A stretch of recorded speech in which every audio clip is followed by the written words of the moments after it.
Hey everyone, Nicklefritz here. I'm currently doing a playthrough of a game called MYST, a game that originally came out in the 1990s, and there's a bookshelf near the beginning of the game that has a lot of information in here.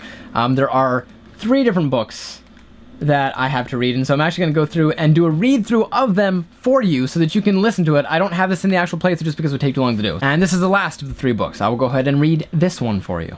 It has been a while since I have heard only silence, and I enjoy it greatly, I think. For some reason, I do not feel altogether unwelcome. Rather, I do not feel altogether welcome in this new world in which I have arrived. But how could I be unwelcome in an age with no inhabitants? It is, of course, only in my head. This world is very beautiful. But I think I have yet to ever write in a journal that an age I have linked to is horrid or disgusting. From the grassy hill where I am standing, I can see green fields below along with a few scattered forests. A rather large lake looms some distance from where I am standing, yet the water's blue can be seen plainly from here. The air is fresh and the sky is sparkled with white clouds. It is absolutely breathtaking, and yet that strange feeling again. Perhaps it is the hot breeze that continues to blow from the north, hotter than I would have imagined. It almost singes my skin, and I feel quite uncomfortable when it comes. I will try to ignore it. Night has almost arrived and the sunset is spectacular. Oranges and reds have settled above the western horizon.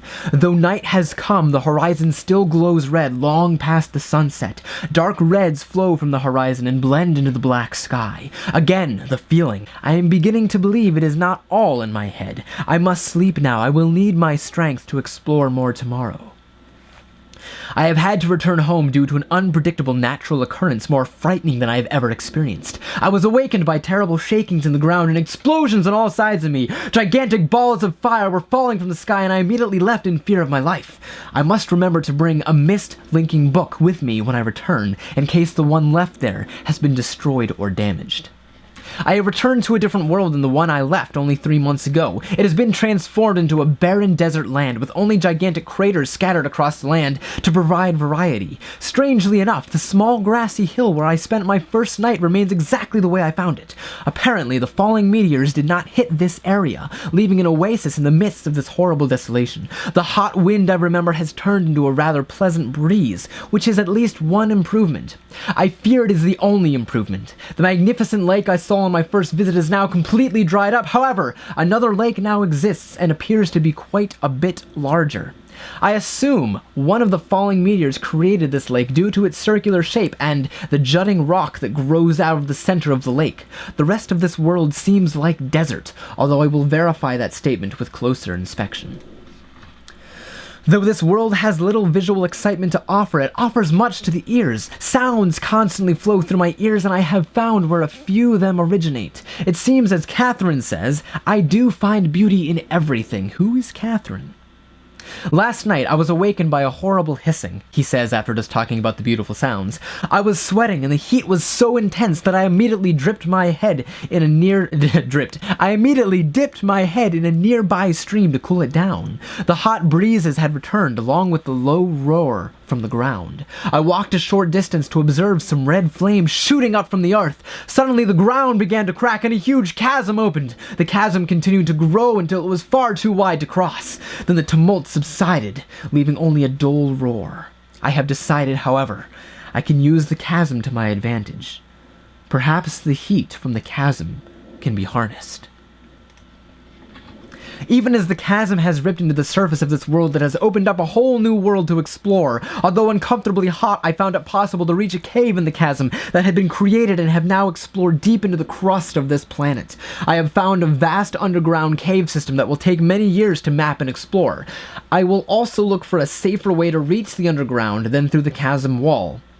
This age seems to change on its own, so I feel I should leave again and see if things are different when I return. It is also important that I check on Cyrus and Achenar, I'm guessing Achenar, and make sure everything is going well. When I return, I also hope to bring back some tools I will need for my plans to explore the underground. The abundance of raw materials here is beginning to amaze me. I have returned with some of the complex tools I knew I would be needing. I assumed I would have to return for more basic materials, however it seems as though I will be able to find everything I need here. Of course, iron is abundant, but I have also found titanium occurring naturally. I am all the more excited to begin work. Everything is set, and I look forward to tomorrow. My raw materials are all here. I think I will be able to have most of my additions to this age completed within 1 year.